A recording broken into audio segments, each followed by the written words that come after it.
Yeah. Okay, good. So now that was the trick. I have to start first, I think. Yes, so full disclosure, I've got Tony Flackett in the house as another co-host to help us, also our tech guide, should any questions come up and needs that he can assist us with. I'll just, since I'm talking now, I'll quickly introduce myself. My name is Brenda Bailey. I work in the Office for Justice, Equity, and Transformation, and I saw a number of your faces on Wednesday at the orientation, so it's so nice to see you again. I also want to just give a little shout out to Lisa Pallaway, who's the Dean for JET. She is with us today. Couldn't be with us on Wednesday, but she's here. And also special thanks to our presenter today, Jenny Knott from the Counseling and Wellness Center, and you'll get to hear and learn more about what she does momentarily. I just wanted to redirect our attention to the chat where I posted what our office has been using for virtual spaces as a JET virtual community agreements. And so I just want us to be mindful of the following. Have compassion for and honor people's varied journeys. We're all coming from different experiences. Be sensitive to that. Be kind to yourself and to each other. Practice active listening and listen to understand. Acknowledge your power and privilege that you have as you speak. Confidentiality, share lessons learned and omit names and identifiers. Use I statements, speak from your own experiences rather than generalizing. Be aware of your biases and assumptions, and practice self-care. I mentioned this the other day, you know, we're so grateful in this extra hard time that we're in right now that you're even with us today, and we really value that. And so if you feel you have the capacity to be present with your camera on, excellent. If not, feel free to turn it off. We're okay with that. You know, and if you have to stand, stretch, use the restroom, have your beverage, have your pup, whatever, you know, just be as present as you can be. And then again, we ask that everyone keep their microphones muted unless you have something to say or a question, then you can feel free to unmute yourself. I just also want to take a quick moment before I pass it over to Jenny to remind folks about the anti-racism dialogues that I spoke about during orientation. And if you're interested in learning more about those and getting involved, you can always email us at jet@massar.edu. And I also want to acknowledge that today is the birthday, what would have been the birthday of Breonna Taylor. She would have been 27 today, and you may have heard her name in the news. Maybe not so much as some of the other names that we're hearing in the news, but we want to make sure that the names of our Black women who also have fallen victim to violence and police brutality are known and heard. And if you want more resources about Breonna Taylor and other resources and how you can get involved, don't hesitate to reach out to me directly, bbailey@massar.edu, or again, jet@massar.edu. And so without further ado, I'll pass it over to our presenter for today, Jenny Knott. Yeah, thank you, Brenda. Thanks, Lisa. Thank you, Liz. It is so nice to see all of your faces. I really regret that we're not in person. Zoom has been both a life-giving connector over these last few weeks, but it also it just reminds us of our absence from each other as well, right? So our bodies sometimes are like, wait, we're not together, but our brains are like, yes, we are. And that incongruence can be really difficult to navigate, and it can feel really exhausting. So I just fully want to reinforce what Brenda was saying, like, please, whatever your body needs, whatever your mind needs, whatever your emotions need, like, please pay attention and don't hesitate at all to turn off your video, to do some stretching. We have like a little mini break scheduled in the 90 minutes together. But a lot of what I'm going to be covering today is actually focusing on how we begin to sort of notice and name the different emotions, different thoughts, different physical sensations that we are experiencing as like the primary tool to help us relate with people in a more sort of connected and authentic way. And so I am just so deeply aware of the context that we're sort of gathering here together today. And thank you, Brenda, for mentioning Breonna. And really just wanting to honor and recognize just how painful these last few weeks have been, and that systemic racism is sort of what this country has been built on. So it's not new. It's been happening for many, many decades, and it's been really painful. And so I'm so grateful that you're here with me, and that I'm here with you. And I want to try to make this next 90 minutes as relational as we possibly can. So I do have a PowerPoint, so I'm going to be like going back and forth between sort of sharing my screen and then coming back from sharing my screen, because I want to see you all, and I want to just really see how things are landing with you. Brenda's going to be monitoring the chat, so if you have questions, or if you need me to like slow down, pump the brakes, push back any dissent, like I welcome so much your authentic presence here today. And please just like write your name into the chat, and Brenda can let me know that we've got a question, and we'll pause and we'll try to cover it. And then the final thing I'll say, just in terms of like sort of setting up, is this is a training that my colleague Mohammed and I put together back in February, which was 4 hours long. So, and that in of itself was just like scratching the surface of some of the topics that we're going to be covering today.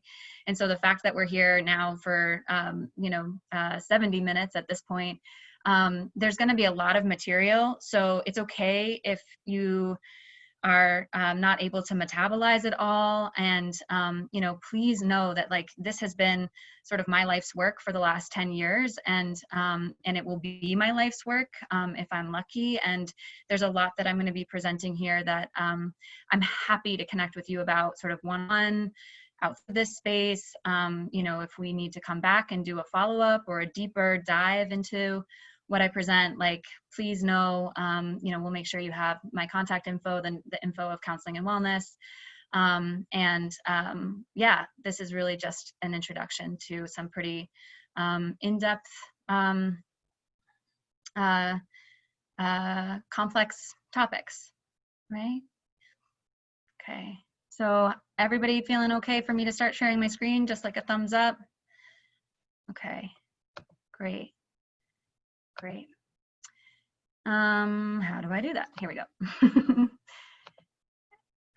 And this is my first time presenting on Zoom, like with a PowerPoint, so just forgive my clumsiness, which is always present with me regardless of where I am, but is certainly here with me now.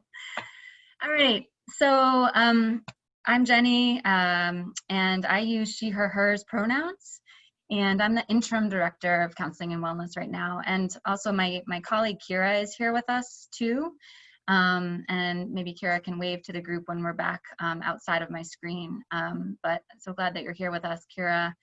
Our Counseling and Wellness Center is made up of a number of different staff. Some are full-time, some are clinical trainees, and they're wonderful. And so you should get to know us if you're interested in learning more about them and what it is that we do. This is just a brief overview of kind of like the quote unquote plan. Happy to detract from it if needed.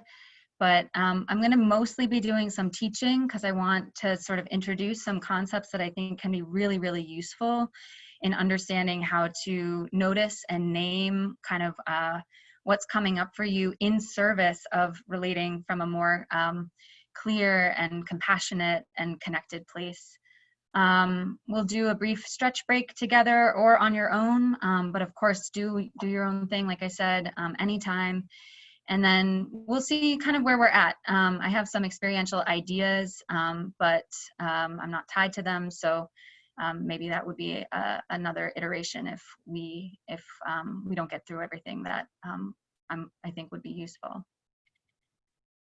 So I kind of went through this. But actually, one thing, I'm going to stop sharing my screen, and I would like us to go around as quickly as possible and just have you introduce yourselves into the space to each other.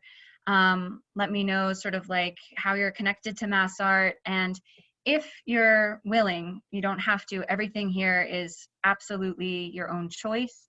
But if you'd like to name sort of the predominant feeling that you're coming into this space with, I'd love to hear. So maybe if it feels okay, I can just like call out people based on sort of where I see you versus my screen. And yeah, name, pronouns, how you're connected to Mass Art, and predominant feeling. And we'll just do like 30 seconds per person so we can just have a little bit more of a sense of who we all are in the room together. All right. So Brenda and Tony, I know you've introduced yourselves. So Peter, for it. Hi. Hi. So my name is Peter Fodness. I go by he, him, and his. And my connection to Mass Art is I got my master's degree there a few years ago in art education. And I continue to teach there occasionally for summer intensives or even Saturday studios, things like that. And I would say that my feeling about this is twofold: just curiosity and an openness, kind of just a real interest in learning more about this. Awesome. Thanks for being here. Madhurima, am I saying that correctly? Mm-hmm. So I'm Madhurima. I go by Rimi. I use she, her pronouns. And I usually I graduated from the animation department, but I'm enrolling into the art ed department for my master's this year. And I usually work with Saturday Studios, summer youth programs, as an animation educator, and also as admin for the summer youth programs for the past 2 summers. Coming into this space, I'm open, but I'm also a little weary because I've noticed even more so in the past week or so that while there's a lot of openness, there's a lot of just prejudice, and I don't know what to expect in this space. While I would like to expect that we're all open and accepting of each other, people have surprised me with their prejudices. So I guess I'm a little emotional, but also very open to like see what people have to say, learn, educate myself, educate others, and just have an open conversation. Thank you so much, Rimi. And that took so much courage to name into the space. So thank you for your vulnerability. And yeah, let us know if things don't land well, and we'll make sure we hold people accountable. Definitely. Yeah. Nat? Hello, I'm Nat, and I use they, them pronouns. I went to the Mass Art summer program 20 years ago, and then I got my BFA at Mass Art, and I've been teaching with the summer programs for 4 or 5 years now.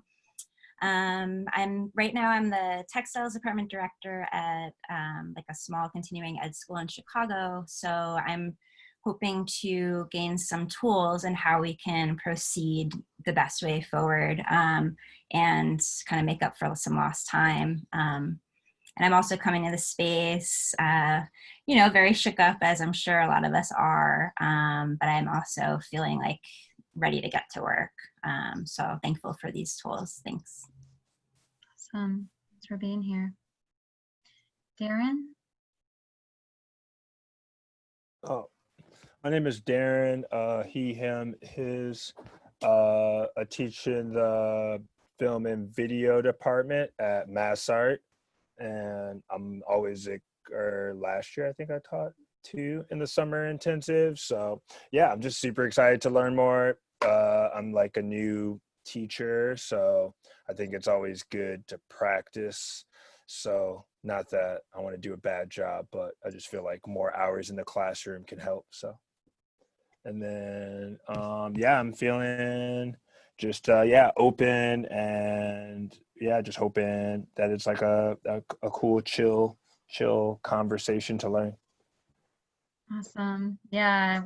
If we're lucky, we're learning our whole lives, right? We're just always practicing and refining and for tooling our skills. So that's awesome. Thanks for being here. Liz Keen? Let me see if this works. Can anyone hear me? Yeah. Good. I've had like mic issues. I'm Liz Keen. I use she, her, hers. I've been teaching at MassArt for 2 years. I think I'm coming up on my 3rd year. In the animation department, kind of just focused on digital tools. And I'm coming in today, mostly just like thankful to have this opportunity because everything has been so really scary, and I just want to be the most equipped I can for the students. So I'm just thankful to have this space. Awesome. Thanks, Liz. We're glad you're here. Yeah. Alice? Hi, my name is Alice. I'm predominantly a staff member at MassArt. I work for all of our design departments, but I also teach as an adjunct, and I'm an alumni. So I'm a triple threat, a MassArt triple threat. I go by she, her pronouns. And to echo kind of what Liz said, I'm also very grateful to be here. Both the political climate that we're in, and also just like, there's just been a lot of information about how to experience the virtual world with students, and it comes at you all at once, and it's very hard to find time to actually go back and do those things. And it's really nice to have like focused time to actually think and work with other people on it, without having to like find all of this information and filter it for yourself. So thank you. Yeah, thank you. Julia? Hi, I'm Julia Harrington. I'm she, her, hers, and I'm teaching fashion for the youth programs, and I just received my BFA in fashion from MassArt as well, so I'm making my transition from student to teacher, so I'm really open not only for this political climate, but also like really learning new things myself and totally transforming. So I appreciate all of the help and support from everybody, and I'm excited to learn. Congratulations, Julia. Thank you. Yeah, great to have you here. Kira. Hi everyone, my name is Kira. I use she, her, hers pronouns, and I work with Jenny in the counseling center. I am one of the therapists there, and I'm also in the case management role. I've been there since August, and I haven't met most of you, so it's good to see your faces. Thanks for being here, Kira. Gina.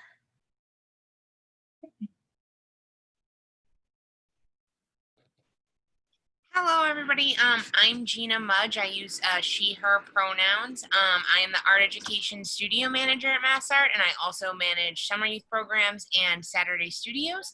And I would say that I am thankful, appreciative, and I think I've been surprised in other aspects of my life, like I should say in other communities, similar to what Remy had said, like kind of surprised realizing that some people aren't exactly who you would thought. But with MassArt, I think if anything, I've just been relieved to see that they are the community that I've always thought that they were, and that they've been consistently handling this in a way that I think is very helpful in providing a lot of resources. And I'm very thankful that to be able to work at a place that is doing so. Yeah, awesome. Great to see you, Gina. I'm conscious of time, especially around hearing people saying like, I want to get to the content. So let's maybe, we've got 3:23 right now. So if we can try to maybe begin to shift by 3:30, I do want to hear all of your voices spoken into the space and know how to refer to you in terms of your pronouns. I do care about how you're feeling, and want to make sure that we get to the content that you're hoping to receive. So maybe we could just do quick name, pronoun, and just keep it moving. Is that okay? Okay. Allison Power, take us away. Demuted. Okay. Hi there. I'm Allison Power. I use she, her, hers pronouns. I'm currently an animation senior. Used to be a dual major in film and animation. And I'm excited to also get to content. So I'll just keep it quick. Yeah, awesome. Thank you. Judith, so honored. Hi, I'm Judith Lehman, she, her pronouns. I teach in the Fibers program at MassArt, and I'm really grateful to Lisa for inviting me to learn from this community. Thanks. Thanks for being here. Alexander? Hey there, everybody. Yeah, Alex, it's first time teacher here at MassArt, so super excited, super thankful. Use he, him pronouns, and I'm just super happy just to be part of the group here. So thank you guys, appreciate it. For being here. Cassidy? Hi, I'm Cassidy Silva. I'm an incoming senior in architecture with a minor in sustainability. And I use she, her pronouns. And I appreciate you for engaging in this dialogue with everybody. Yeah, thank you. Lisa and Liz, I'm going to skip over you guys, not because you're not important, but I know you get it. Katie Wild. Hi everyone, I'm Katie. I go by she, her, hers pronouns. I've been teaching the 2D fundamentals class for the Summer Studios program since 2016. So it's not new, but it's a new version that I'm excited to explore and also translate into my fall, spring classes that I teach elsewhere. Awesome. Thanks for being here. Nancy. You're on mute, I think. Sorry, I'm Nancy, and I use she, her, hers, and very excited to be here. And I'm teaching in the painting, painting for youth programs. Awesome, thank you. Nadia. Hi, I'm Nadia Savage. I work in the grad program office as staff, and I don't teach at MassArt. I'm really interested to hear about these topics and how they can apply to how we interface with students sort of on a daily basis at school. Absolutely, thank you. She, her, hers. Awesome. Eric. Hey, friend. Hey, friend. How's it going? Hey, everyone. Hey, room of friends. I'm Eric Dusso. I moonlight as an instructor during the summertime, but my full-time job, like Jenny and Brenda, I'm the assistant director of the Academic Resource Center on campus for academic success programs. I use he, him, his pronouns, and I am ready. And I'm also done. Word. Christopher. Hey, I'm Christopher Laguerre. I'm an alum, both a BFA and my master's degree, and I'm teaching 3D and animation in the summer programs, and I'm like really ready to dive into all of it. Awesome, thank you. Andre? Hi, so I'm she, her, hers, and I've also an alum, and I teach in continuing education and 2D department sometimes, and I'm also excited to start. So. Awesome, great, thank you. Nathan?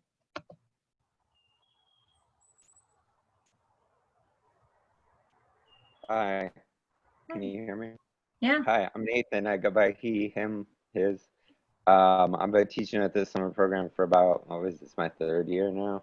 And I teach at various other schools in the area. And I just wanted to thank you guys for putting this on. And welcome. really get back to this. Cool, thank you. Benjamin? Hi there, I'm Benjamin. I go with he, him pronouns and teach with MassArt here in the summer. And I guess my word of how I'm feeling about all of this is anxious. So Yeah. I have a little anxiety, yeah. Awesome. Not, I know that subjectively doesn't feel great, but that's great to have some clarity about that, and we've got you. Yeah. Thank you for being here. Althea? Hi, I'm Althea Bennett. This is my second year teaching in the youth programs over at MassArt in our summer program. I go by she, her, hers, and As a Black woman and as a student of mass art, it's really important to me, and seeing and knowing that educators are really educating themselves about the important issues that are facing Black children, since that's the majority of the students we are teaching are Black and brown kids. So it's really great to see this happening. I don't know if it happened when I was a kid, but now that it's happening, it does make me feel good to be a part of it. Awesome. Thanks for being here. Appreciate you. Camilo. Hello, everybody. My name is Camilo. I use he, him, his pronouns. I got my BFA at MassArt, graduated in 2011, and I've been with the youth program since 2011, so I'm going on 10 years of being involved with the youth programs. And I just feel incredibly thankful and privileged to be able to have these conversations and ready to get started. Thank you so much. Thank you too. Hazel.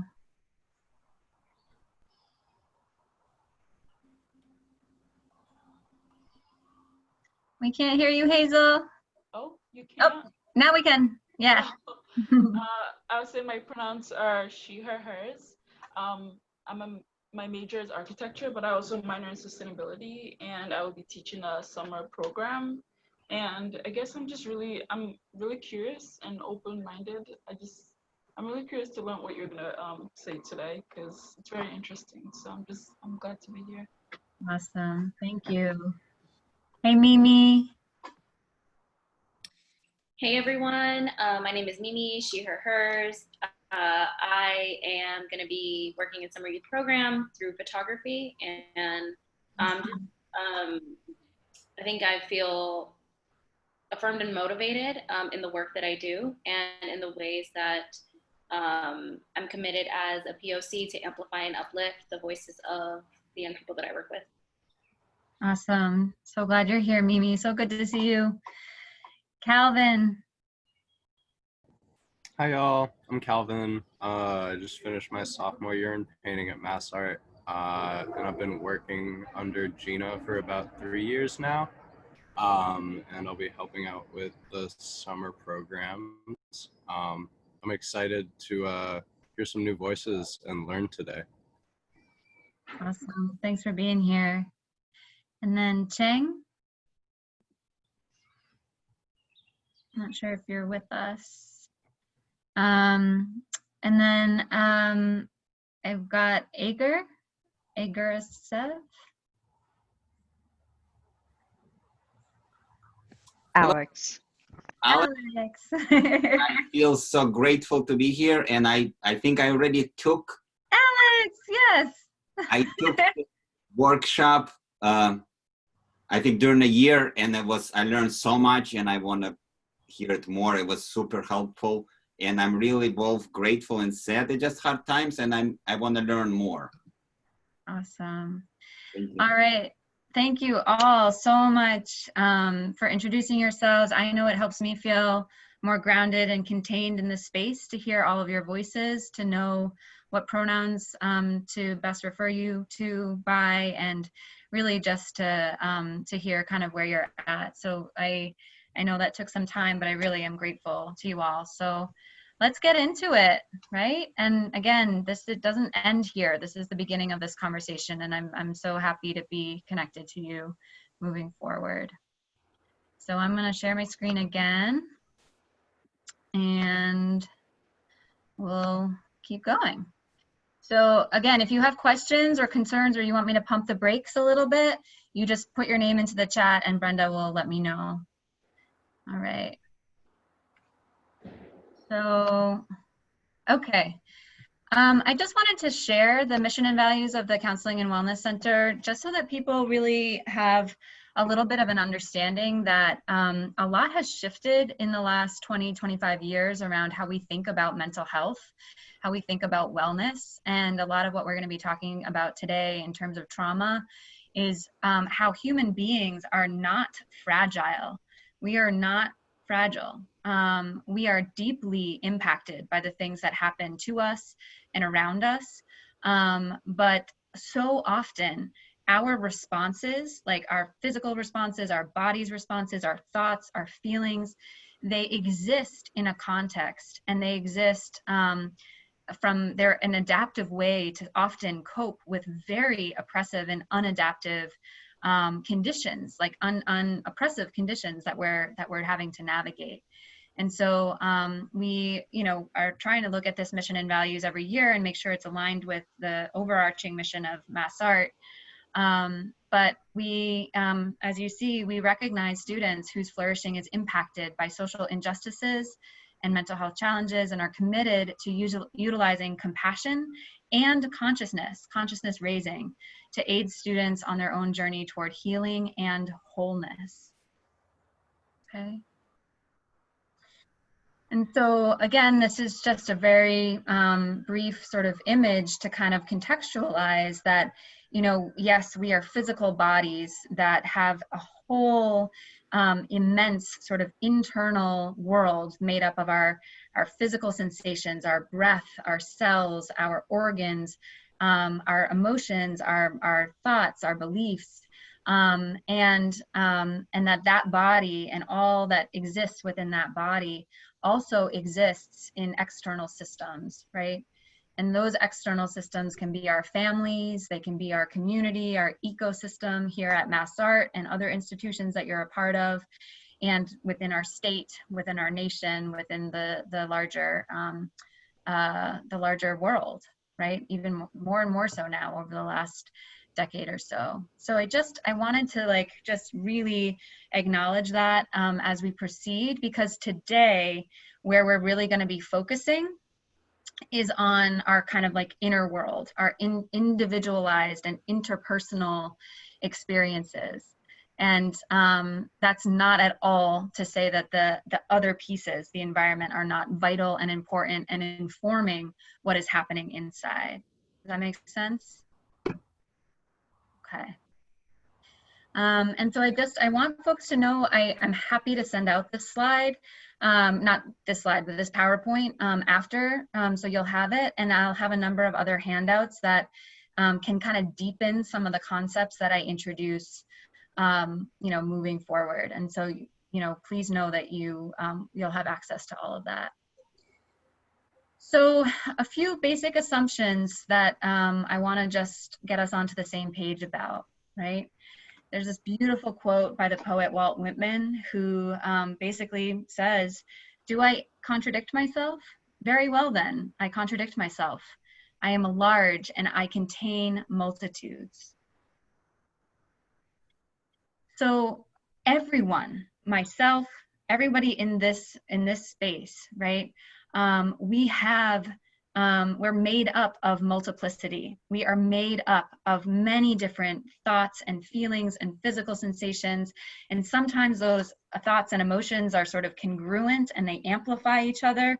And other times they are completely incongruent and we can feel paralyzed and feel completely unable to act or ambivalent, right? And that's not pathological. And so again, many people may have heard or kind of associate multiplicity with some sort of pathology, like, oh, multiple personality disorder, which was a very real disorder back in the 80s in an earlier version of the Diagnostic Statistical Manual. But we've come really, really far in understanding actually that that is not actually something wrong with somebody. That's actually true to all beings, right? And I love that. The more we can think about ourselves, the more that we can think of others as having lots of different parts, I think the more sort of compassion and humility we can cultivate in recognizing that one emotion doesn't define that person, right? And I just want to be so clear, because in my field, there's still quite a bit of stigma and bias that is associated with our personalities somehow being disordered. You might have heard of borderline personality disorder and narcissistic personality disorder, and certainly parts of me can think pretty quickly a few people who meet that criteria. But I want to be so clear that our personalities are not disordered, right? And we'll get into this a little bit more. Just as our identities are not disordered. So again, what I mean by that is, back in 1982, 83, the diagnostic statistical manual at that time still equated people who identified as gay as having a disorder, right? And, that's crazy. And of course, in the current DSM, gender dysphoria is still considered a diagnosable issue. And so we're trying to, a lot of what I'm presenting on today in terms of understanding trauma is really to begin to contextualize, well, why, what actually is, what is actually going on inside of us? Like, what is, how do we understand human behavior from a less pathologizing lens? Another basic assumption that I want to invite you to consider is that we also, all of us, have the capacity to be in relationship to our thoughts, our feelings, our body, our beliefs that drive our behaviors, right? And so there's this concept in one of the therapeutic modalities that I like to draw from the most, which talks about how we have the capacity for self-leadership. And so what I mean by that is, when we experience an emotion like anger, right? And anger is just like taking over and running the show. It can feel like it's the only thing that exists within us. And sometimes we act on that as well. But if we can learn how to be in relationship with anger and ask anger to separate from us just a little bit, not to make it go away, but to come into relationship with us in a conscious way, we have a little bit more capacity for choice. We have a little bit more capacity for communicating what it is that we're experiencing in a way that keeps us in relationship with each other and with ourselves, so that we're not turning our back on our own values or harming somebody when that's not our intention, right? And we'll get into this a little bit more too. So Kira and my colleagues in counseling and wellness know that I really do operate from a value of all parts are welcome. Now, this is a tricky and complicated concept, and we don't have enough time to really holistically get in, give it the time and attention it needs right now. But really what I want to invite, and none of this is trying to convince you of anything, I really want to encourage you to really just like notice and name what's coming up for you as I present some of this information, and to really be very gentle with it. And it's, none of this is meant to sort of be coercive or trying to sort of convince you of anything. I want you to like grapple with some of these concepts and really think about like, what do they mean? What do they mean in your life? What do they mean in your student's life? And how can this concept be workable for you? But I think what I love about the all parts welcome invitation is that if we can separate some moral meaning, like if we can just let go of the really intensely critical voices that I know all of us have some version of inside of us, and we can really make space for whatever it is that is coming up inside, it's from that place that we can really, again, get really clear about what our values are, how we want to act, how we want to connect, and to do so with creativity and compassion and courage often, right? So I've gone through a lot of what's on this slide, but another important invitation that I want you to consider is that all parts have a protective intention for us. Now, often, an emotional response is not just what's happening in the moment, but it is rooted in a lot of what has happened to us throughout our lifetime. And many times, what was adaptive for us at one moment in time when we were, 5, 6, 13, 16 years old is no longer adaptive to us in our adulthood. Right? And so we have to learn how to be in relationship with parts and do so from a place of compassion, so that we can get curious about what our sort of reactivity's protective intention is for us, and then again, create more opportunities for choice. And choice is such an important concept that I'm going to be getting into when we start talking a little bit more about trauma. And it's also really important to notice that when I use the word parts, I'm really thinking about, you know, that word is interchangeable with a thought, a feeling, a physical sensation, like tightness in your belly, for example, or a belief, right? And that when we experience abuse, or when we experience neglect, or when we experience harm that isn't repaired, our parts get burdened by that experience. So it's not that our emotion in its purest state is wrong or bad. Our suffering happens when we are burdened by you know, repeated experiences of not being seen accurately, not being repaired with, you know, from a place of compassion, not being really truly understood. And so I just want to be so clear, like the body holds wisdom, our emotions hold wisdom, and especially in the cultural context of what's happening, you know, in our nation right now. I just want to be so clear when I use examples with anger. Anger is vital. Anger has such important information for us, and so it's the burdens that we want to try to, like, you know, in therapy, that therapists are wanting to try to help people shift. That's where the suffering is happening. More than trying to get rid of an emotion. But many people, it's so natural, myself included, you know, want to come into therapy and say, help me get rid of my anxiety, right? But the paradox is actually we want to help you learn how to listen to your anxiety so that anxiety can let you know what is afraid would happen if it didn't, you know, send these like intense signals out, you know, just trying to get your attention. Okay. So again, I just am so conscious that this is a lot, that this is dense, and these are invitations for future reflection. So another way of sort of just like visualizing a little bit of what I just said is if you can imagine that, you know, you in your highest potential, you in your most grounded, badass, courageous, compassionate self are like a conductor in an orchestra, right?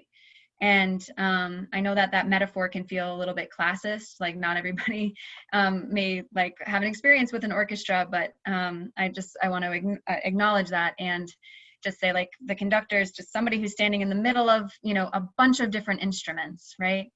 And all of the different instruments are so vital to creating music that is harmonious, that is creating music that is discordant, but like that's meant to create an experience, right?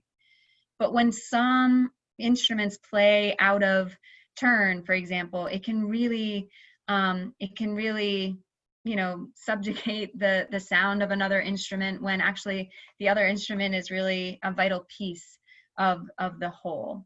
So if we can think about ourselves in that metaphor, if we can think about ourselves as this conductor, and that we want to be inviting in all of these different sort of like thoughts and feelings and physical sensations to help us understand what it is that we are here on this earth to do, what it is that we are here to create as artists, what it is that we're here to do as teachers.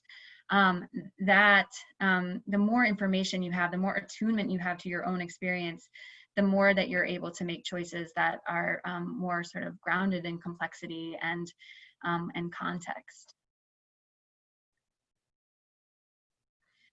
So I'm going to pump the brakes here and just check in with you all, because I'm curious if we can maybe just spend a minute, well, maybe, what time is it?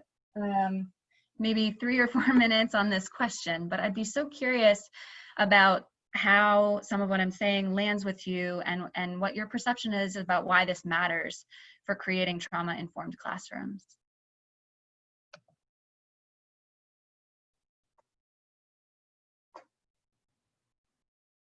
Well, I think the more we start to dissect ourselves and understand the complexities and the different parts within ourselves, then of course that will make us more apt to seeing those things within other people and realizing that people aren't just one storyline. It's not just, it's all gray areas. And I think realizing that within yourself will make you more empathetic to anyone going forward. That's it. That is exactly. I would add that it feels like when we start to understand and welcome sort of the different facets of our own selves, I think that becomes a bridge for understanding the facets of everyone else. And so I think that's kind of how it connects to the classroom. 100%. Yeah. Others? I think it's also important to acknowledge that our students are going through this as well. And I know that's kind of the point of, you know, coming together, but we as instructors need to understand that our students are managing these emotions, and it's not a linear path, right? We have, you know, experience managing ourselves for a while, but for our students, you know, this might be the first time. And I think we have to be cognizant not only to empathize with them, but to also recognize what might trigger us in a moment, and what also might manifest itself through their artwork and through sharing their work with us. So I think it's important to keep that in mind as we kind of create the ecosystem, you know, that we're looking to create for support. Awesome. Yeah, and I want to keep going. And, you know, if you have other reflections that you want to share, put them in the chat, because the chat will also be part of the like content of the recording. So like, please feel free to share your thoughts. I would love to look back on them, and everything that you're saying, Cassidy, Camilo, Eric, is exactly right. Exactly right. That's the invitation of this whole training. So, all right, let's get back into it. Okay. So I'm gonna talk a little bit more about interpersonal trauma, and I'm gonna be more just introducing a framework for us to kind of, again, just continue to be curious about. Yeah,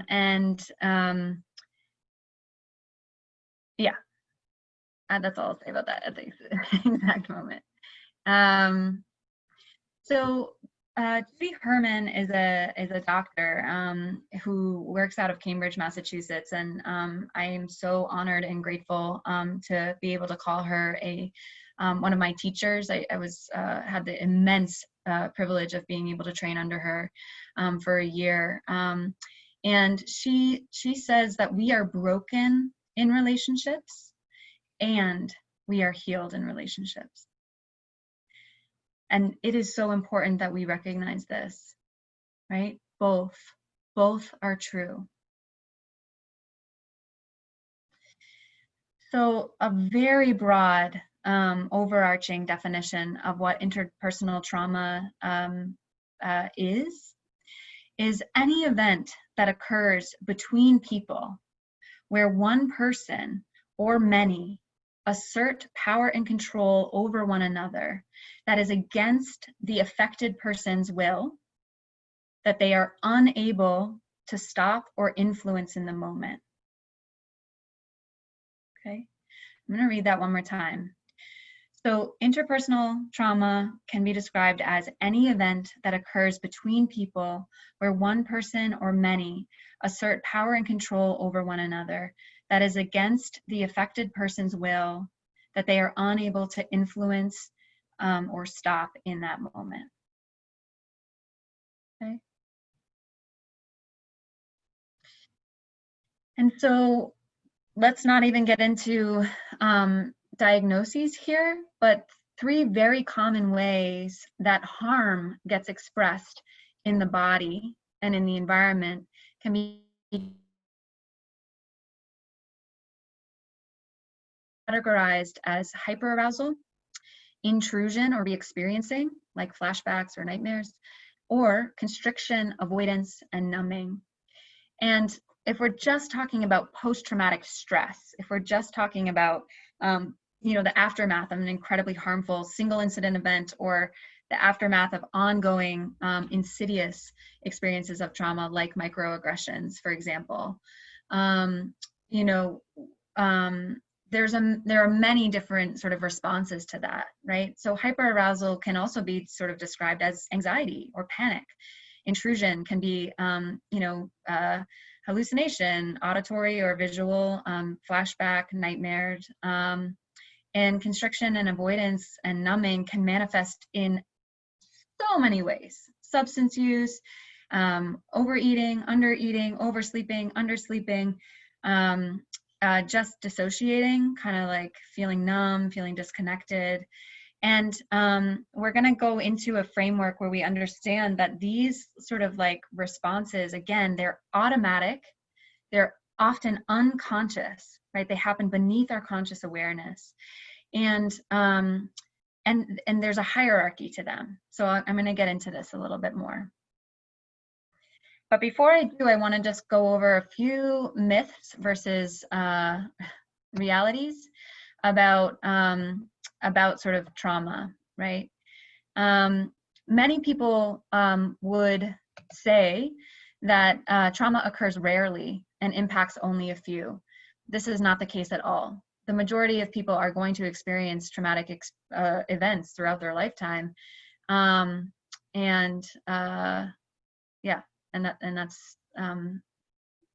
that's much more accurate. Another myth is that everyone who experiences trauma will develop PTSD. That is also not the case. How an experience of trauma gets responded to actually has a major impact on whether somebody goes on to develop post-traumatic stress or another mental health disorder or not. And I want to be just so clear about this, right? If somebody experiences a sexual assault, and then that person is blamed for what happened, blamed for what happened to them, shamed for what happened to them, ignored, shamed, I said that already, that is actually much more of an indication of whether somebody is going to go on to suffer with a mental health challenge compared to the actual event itself. So you think about that in your role as instructors, as mentors, as teachers, as human beings in the world, right? The way we respond to each other has so much to do with our potential to go on to suffer longer term or to really help somebody work through really difficult and traumatic experiences. Another myth is that traumatic events are experienced in the same way for everyone. Not the case. Our survival mechanisms are conscious reactions to trauma. Also not the case. And this is where we're going to be going in and doing a little bit more of a deep dive. So we can categorize, our responses according to a fight, flight, and freeze reaction. And these responses are completely unconscious, automatic, and evolutionarily hardwired in service of our survival. We need them. And so we'll get into that in a minute. And then I think another important piece certainly for therapists, but also for faculty 100% as well, is this belief that students and colleagues, for example, are testing us when they behave erratically.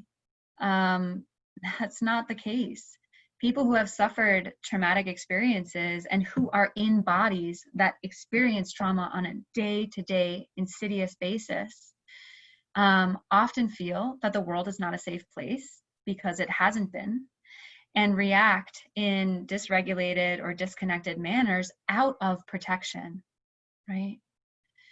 And so it can be so hard to hold on to that knowing in the moment. But it is something that is really important for all of us to be able to come back to.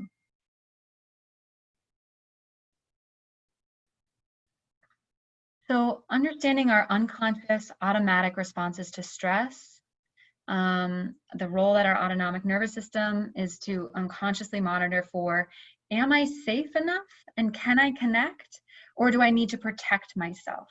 Right? And these cues, again, they're not happening with like the logical thinking part of our brain.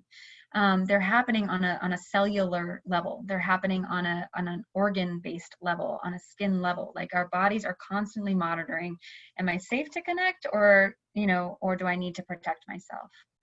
And like I mentioned earlier, there's a hierarchical sort of like order to which we shift between states of feeling safe and connected versus stressed and protected. So if we were together in person, I would draw you this lovely diagram of our autonomic nervous system, but I will send you handouts of it and you can look it up. Basically, our autonomic nervous system is made up of 2 different branches with 3 different distinct tracks to it. You have the nerve that runs through your spinal cord, and that's the that kind of governs our fight or flight response. And then you have this gorgeous, incredibly beautiful nervous system called the vagus nerve. And vagus is the Latin word for wanderer. And the reason it was named that is because this nerve literally wanders all over the body. It starts in the back of our brain. It connects to our eyes and our ears and our throat and our lungs and our hearts, and it goes all the way down and attaches in our kidneys.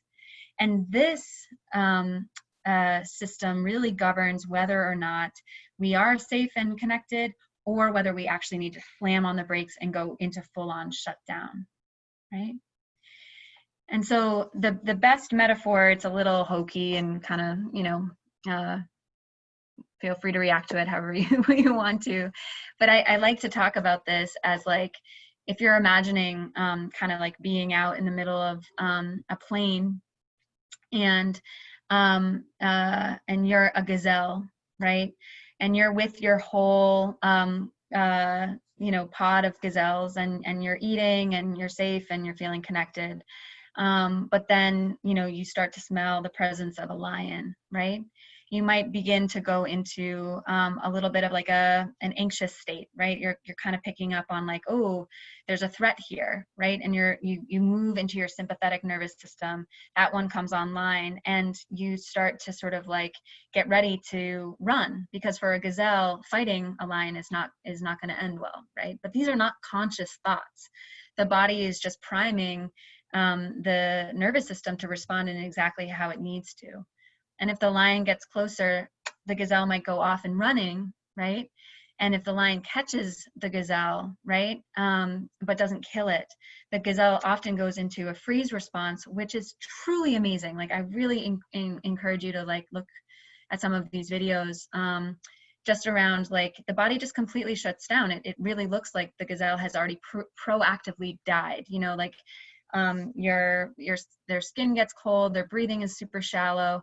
And not always, but every once in a while, that freeze response makes it so that the lion doesn't actually think that it killed its prey.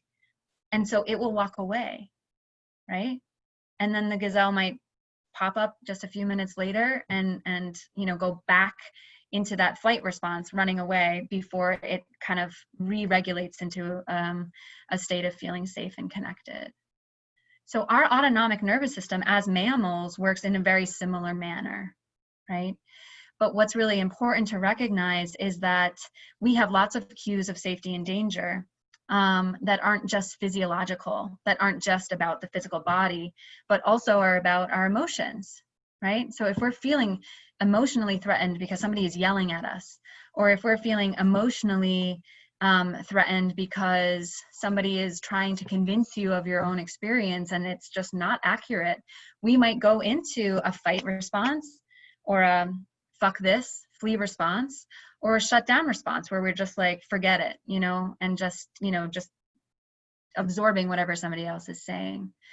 So it's really important to be able to get curious about for yourself, like, where are you moment to moment, kind of in this hierarchical system, right? Are you feeling a little bit, you know, kind of guarded and protected, or are you feeling a little bit more open and safe? And there is no moral meaning to this. So it is not like, oh, if your student is, you know, predominantly in shutdown, that's not wrong or bad. What that does is it indicates the level of overwhelm that they might be feeling. And that's really important for us when we're in positions of power and responsible for people to be able to pick up on.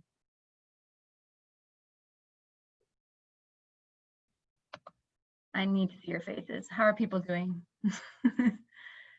Okay. Okay. This is a lot. This is a lot at once. So just whatever you are able to take in, no judgment. Okay. Cool. So I'm gonna just talk for maybe a minute or two more before I want us to kind of get up and take a stretch. Let's see.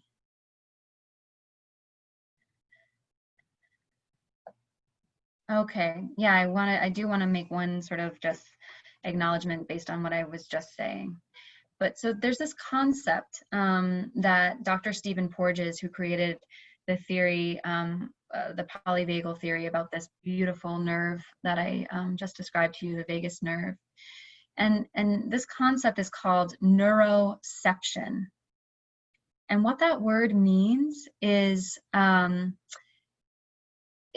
it describes a state prior to perception. Okay? So perception is when we're observing something and we're making meaning of it, right? Neuroception happens prior to the meaning making and is mostly a physiological, emotional response. So neuroception, what our nervous system is trying to communicate to us, obviously not using words, that is actually what drives the creation of a story or a narrative that shapes our daily living. Okay? It precedes and informs the stories we tell ourselves. It informs our perception. And so again, when I say, when I'm talking about parts earlier, it's so important to be able to recognize that our thoughts, our feelings, our physical sensations, they carry so much wisdom.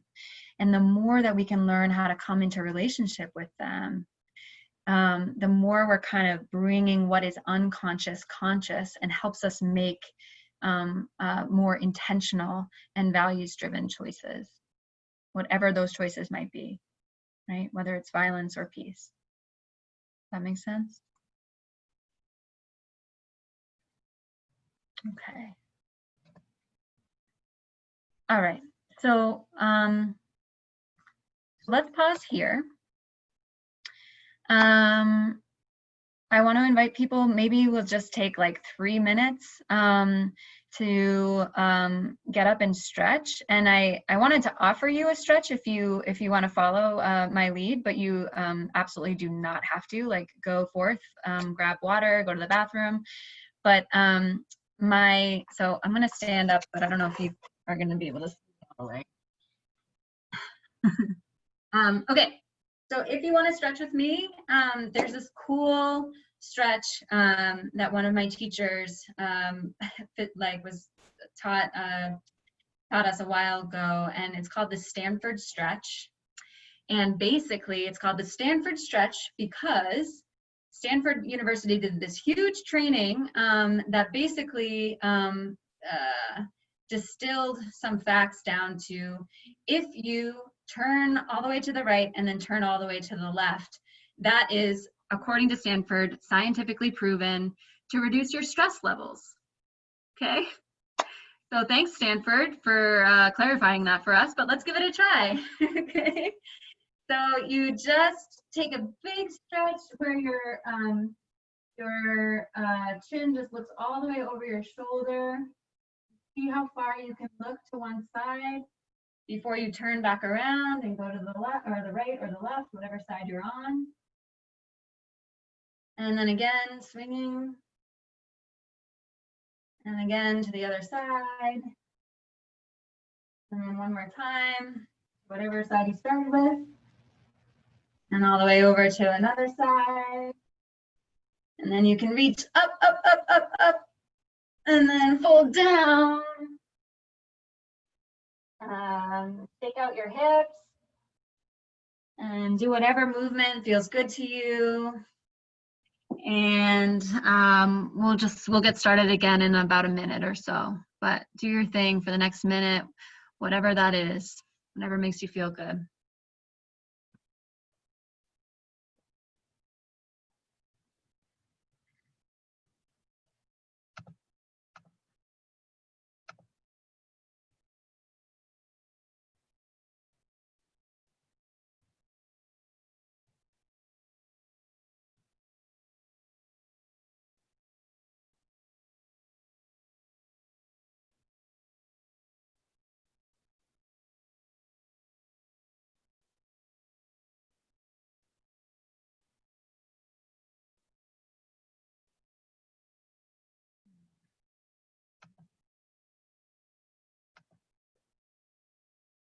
Cool, just reading some in the comments. Thanks, guys.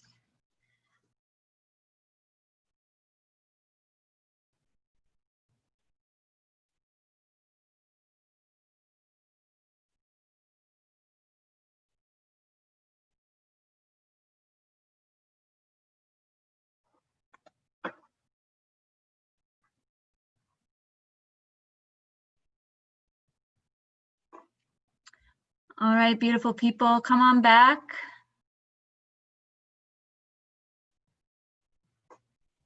Oh, thank you.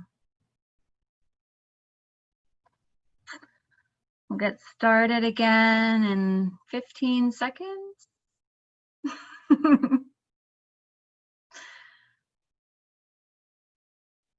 I love being here with you guys. It's really, clearly you can hear how nerdy I am, but I really do find this stuff very powerful.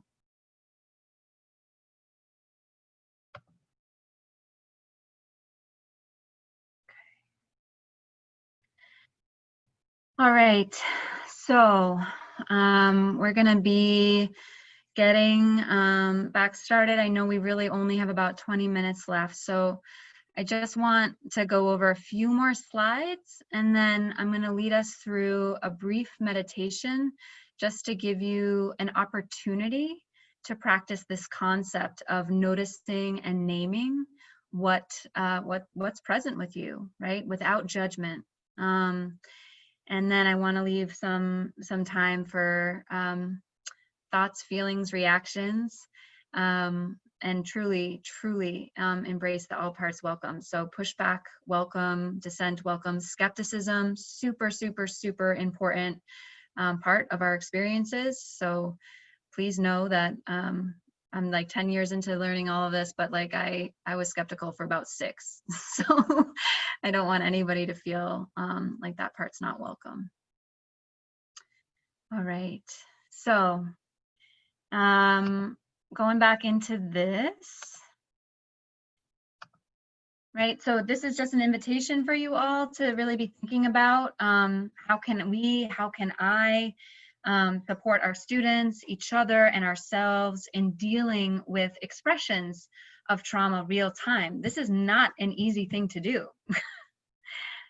We all get activated, we all get triggered, and when we're in that place, we are not our best selves. We're just not, and that can create a lot of pain. But you know, there's this concept in psychological research that talks about attachment, right? Secure attachment versus insecure attachment. And secure attachment styles is not the absence of conflict. A secure attachment style is that there isn't conflict all the time, but when there is, the people who are in positions of power, like caretakers, are able to, you know, return to the person who has less power and ask for forgiveness, and you know, tolerate, you know, when somebody is ready or not ready to forgive. So it's about the repair. Repairing is so important, but that also takes the ability to recognize when you've caused harm, right? So I don't want anybody to walk out of here being like, okay, I have to just make sure I'm never triggered. I mean, that's like, let me know. when you figure out how to do that. I will be greatly relieved. But so far, I don't think it's possible. So this is one of my absolute favorite quotes. It's really been an important reminder for me in my work when I've been feeling very overwhelmed and overburdened. And so I just want to offer it to you now. The expectation that we can be immersed in suffering, loss, learning and unlearning daily and not be touched by it is as unrealistic as expecting to be able to walk through water without getting wet. Right? We are impacted, whether we are in positions of power or not, we are impacted by the experiences that we have, right? It is incumbent on us to have humility and to recognize when we're carrying more power and privilege in a relationship or in a role, but it doesn't mean, your privilege doesn't mean that you're not impacted. And in fact, that is true of whiteness and white culture is trying to get rid of just sometimes privilege can be used to sort of say like feelings don't matter, and certainly and I know that I'm a white person saying this right now, so certainly we need to observe when our feelings don't need to take center stage. But so often, whiteness affords us the privilege and the power, other white folks the privilege and the power to just not be connected to what we're feeling, right? To disconnect from what we're feeling, and that's extremely toxic.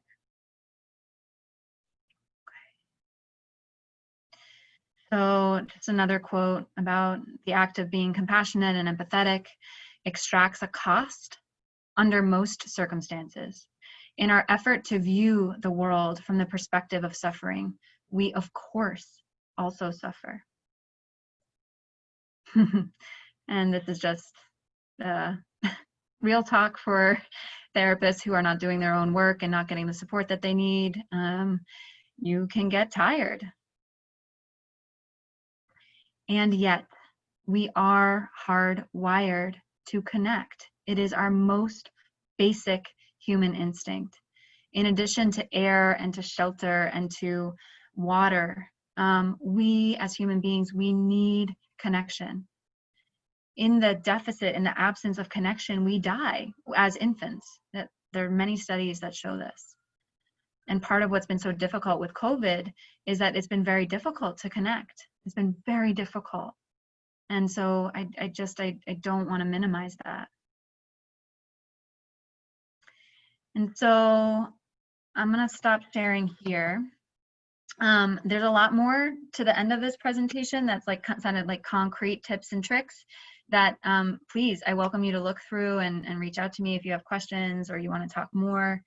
But I want us to practice something before we go into meditation, and then begin to wrap up just with questions and reflections, okay? But I want to just give a little bit of a metaphor for kind of like a concrete way of like conceptualizing this concept of like how do we come into relationship with all that we have that seems intellectually curious but like kind of challenging. So if everybody just puts their hand all the way up to their face, okay, do that with me. And I don't expect anybody to answer, but I do expect you to get curious about this. Put it right up against your nose, right? And then I'm just going to ask you, how would you describe your hand?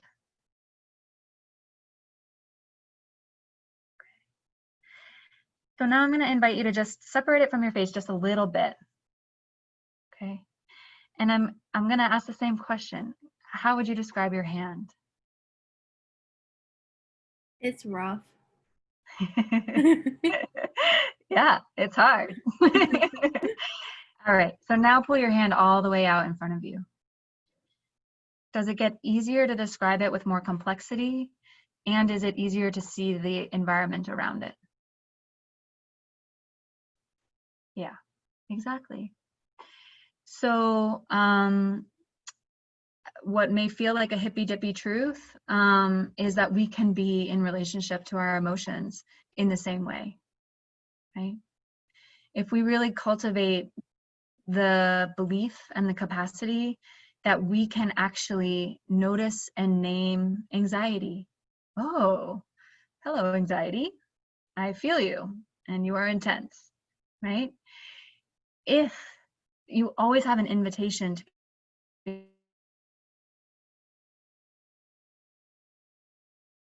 say,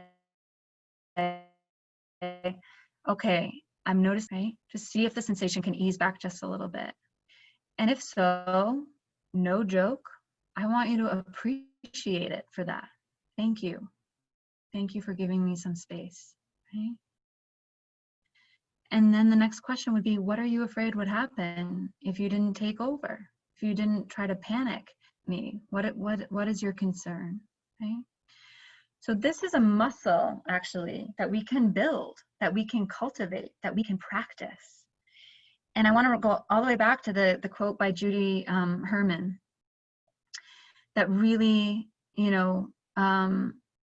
invites us to believe that while we are harmed in relationships, while we are broken in relationships, we are also healed in relationships. And people who are struggling with post-traumatic stress, people who are struggling with anger, people who are struggling with depression or anxiety or insecurity, these are workable challenges. They are workable. We heal from them, right? And we do so not, in just a therapy room with one person with the door closed for 50 minutes per week. I mean, a therapist is an important person in the world, but a therapist is not with students the way that you all are with students for a tremendous more amount of time, multiple times a week, and, throughout your careers, right? So we are part of an ecosystem, very much so. We all play very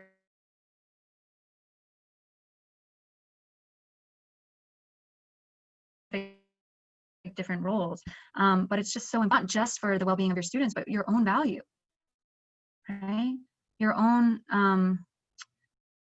how important it is that you also find ways to care for yourself that support you in sustaining yourself and the incredibly important work that you're all doing, right?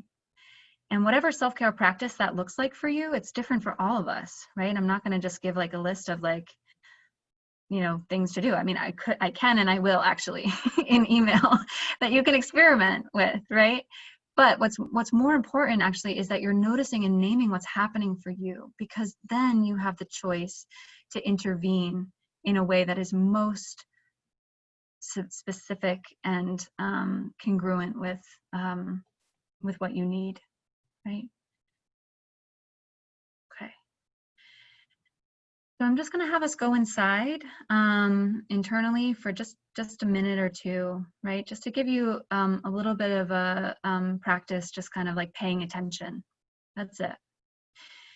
So I want you to, if you're able, if it's comfortable for your body, put both feet square on the ground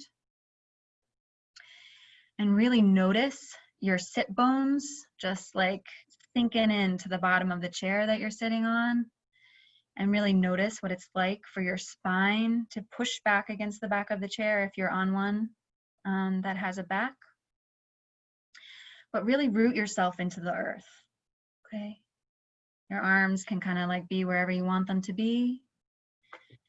And I invite you to close your eyes, or you can keep your eyes open if that's more comfortable to you, right? And then I want to invite you to just place one hand on your heart and one hand on your belly. And really just try to find the core, your own core, right? It's right above the sort of the pubic bone and your belly button, deep, deep, deep inside of you, okay? And I'm going to invite you to just take a deep breath in through your nose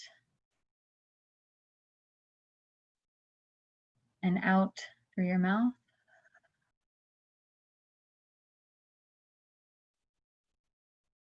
And again, in through your nose and out through your mouth.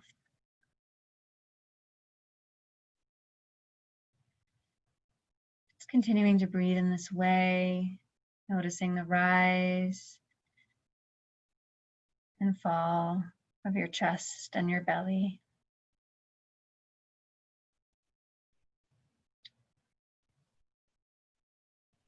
And as you continue to breathe in this way,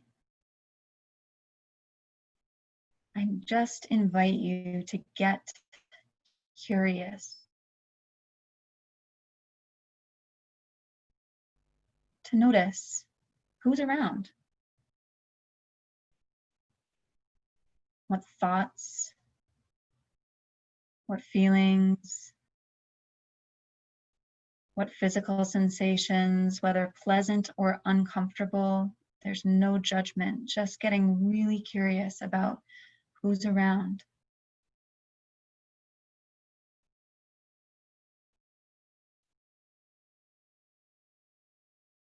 And as you do this, you may notice that you can't get in touch with anything at all, that it just feels like a sense of nothingness or spaciousness or the absence of sensation. And again, just notice that. Just notice that.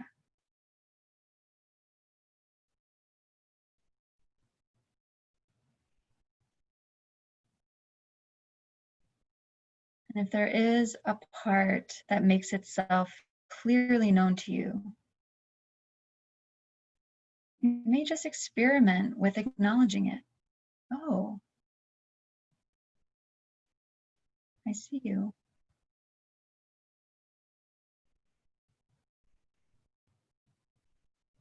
Just sending some deep appreciation to whatever has made itself known to you.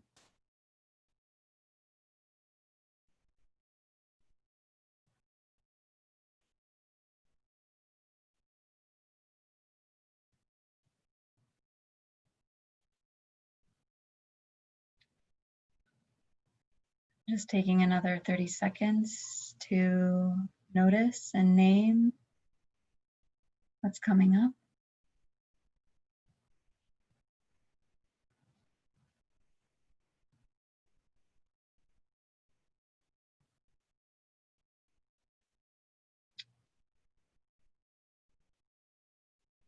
Or intentionally reconnecting with your in-breath and out-breath.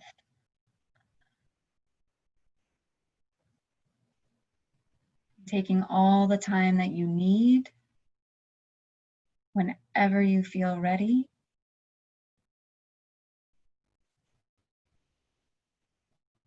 Bringing yourself back into the space that we share here together.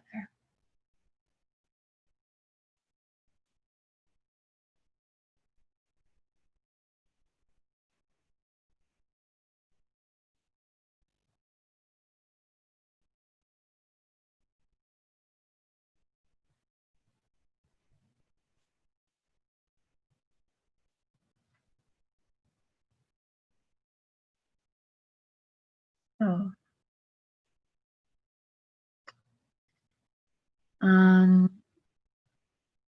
just a gentle reminder that the breath is a resource that is available to us at every moment of every day. I forget it all the time. And when I remember it, I am grateful because it can help us pump the brakes, slow down, and really get a little bit more grounded. So I'm so honored to have spent this time with you, and you know, so sad that it was so short, and would love to keep talking, and you know, just really want to make space in these last few minutes for any responses, reactions, pushback, questions. Floor is yours.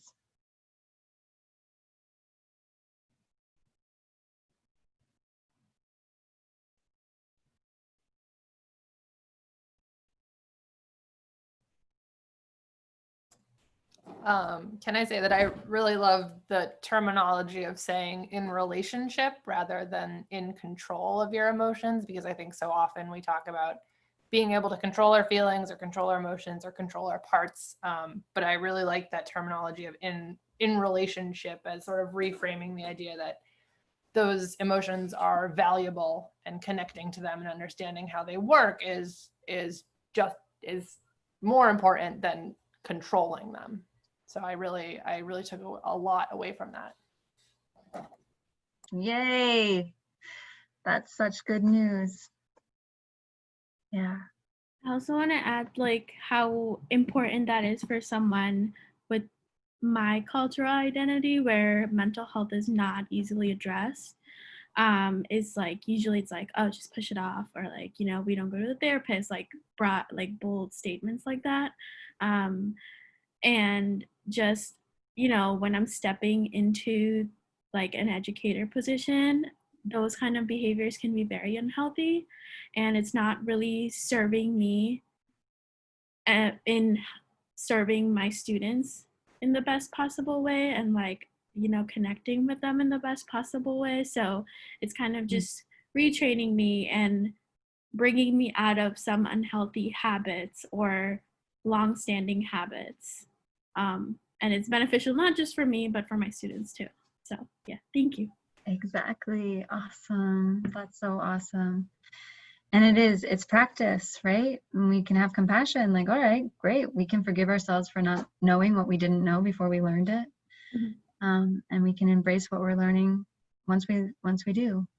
Thank you.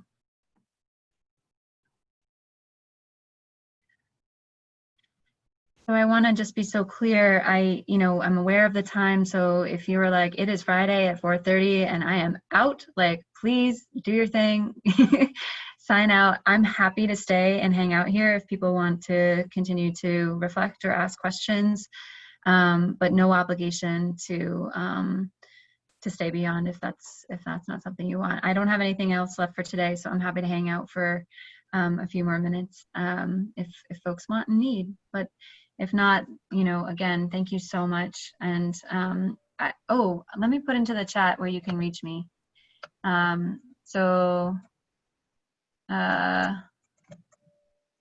then we also have counseling. Brenda, I sent that to you privately. Sorry.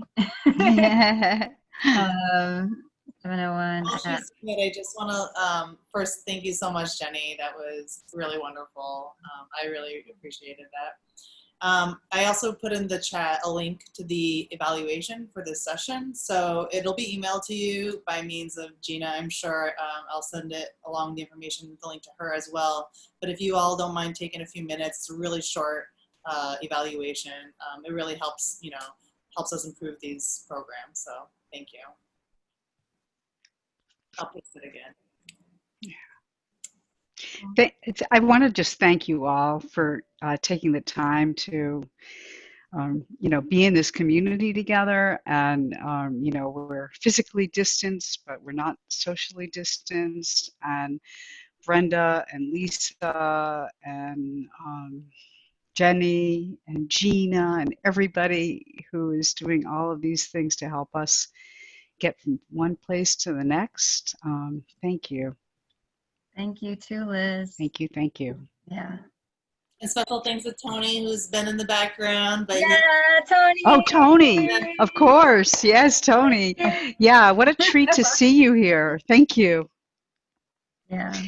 Yeah, this is great. Thank you. Cool. And we need this so much. I mean, we need this. There's just, we thought we'd had enough trauma, and then we just learn a whole new level of trauma. And, so finding ways to help ourselves and help each other and students and realize how totally interconnected we all are. Oh yeah, it's prolonged too. I mean, COVID is not over, right? So we're in a traumatic moment right now. And a lot of folks who have been coming to me this semester, saying, how can we get our students motivated? How can we get them, to not be shut down or to be attending class? And my response was, you got to meet them where they are, right? Because that's the place to meet them, right? If we start trying to come from a position of creating a different experience for somebody that is not aligned with what their nervous system, what their body is letting them know is happening right now, the disconnection will just persist. So it can feel very paradoxical, especially for our caretaking parts, especially for our mentor parts, our teacher parts, like, come along, come along. But it's actually, it's so important to actually pay attention to when that's the energy we're trying to bring to somebody who's feeling really, really shut down. Because we really need to kind of like, you know, if you're imagining like somebody who's like really shut down, kind of being like curled in a corner, we got to get down with them and just let them know we're right here with you, right? I'm right here with you. That's the place to start, right? I can add to that as well. Sometimes it can be difficult for us in these type of roles to admit that we might not be the best person that person needs at that time. And that is okay. You know, it is okay to recognize that. You know, and as I was sitting here, and I do want to thank you, Jenny, for this great presentation and for bringing the space and for everyone's reflections. I'm reminded of a time that, so I'm going to share something that is not going to be comfortable. So I just want to start with that.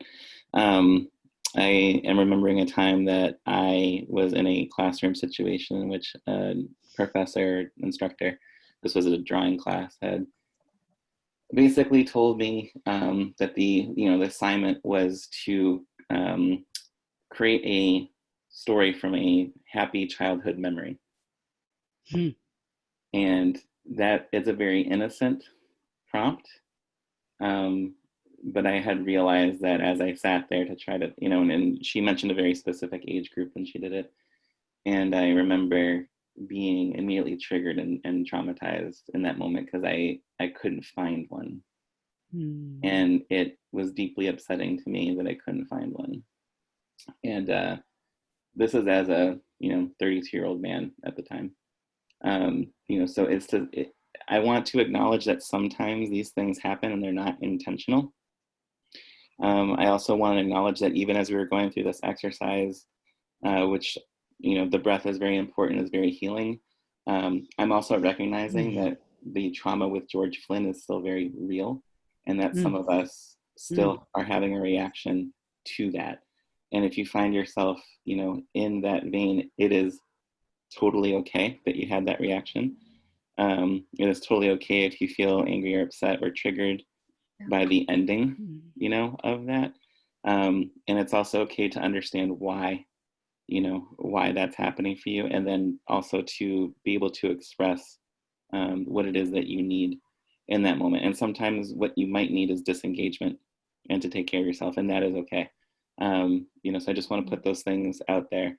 I don't want any of us to be in a position where we feel like we are responsible for fixing something for them, because we can't.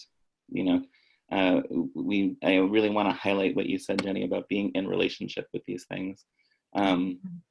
And that's the important part. Relationships are natural. They have their ups and downs, and it's okay to recognize that our relationship, like we are going to be in a relationship with some of these things with ourselves and with our students, and to understand that it's not a linear, A to B quick fix, but it is going to take some time and some processing. And sometimes we are not the ones that they are going to need to process with.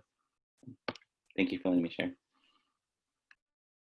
Thank you so much, Eric, and for what you said about George Floyd. That makes so much sense, and I'm just really appreciating you naming that and making that so clear and specific, and for sharing so vulnerably. Because again, as educators, as teachers, prompts that may seem innocent and are can land with others however they're going to land, right? But having the humility to recognize when your intention had a different impact than what you were hoping for, and having the humility to be able to say thank you for letting me know, and I'm going to do better next time, or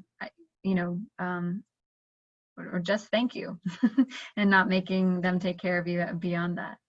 So yeah, such important points. Thank you.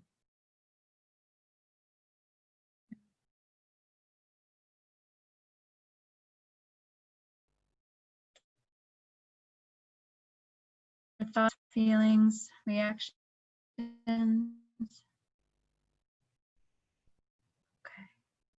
cool. All right. Well, thank you all again. I'm not sure. It looks like we're still recording. Is Darren, Yeah, are you trying to Brenda. get Darren to say something, or are you just waving? Oh, I thought people were saying bye. Sorry. Oh, okay. I just want to make sure. Good. Yeah. Yeah, we can all do like a collective wave, and then yeah, you know where to find us, and please be gentle with yourselves. Take good care. Thank you, Jenny. Thank you, Yeah. everyone. Thank Happy you. weekend, everybody. Thank you, Jenny. Have a good weekend. Thank you very much for everything. Thank you. Bye. Brenda, do you need me to stay on?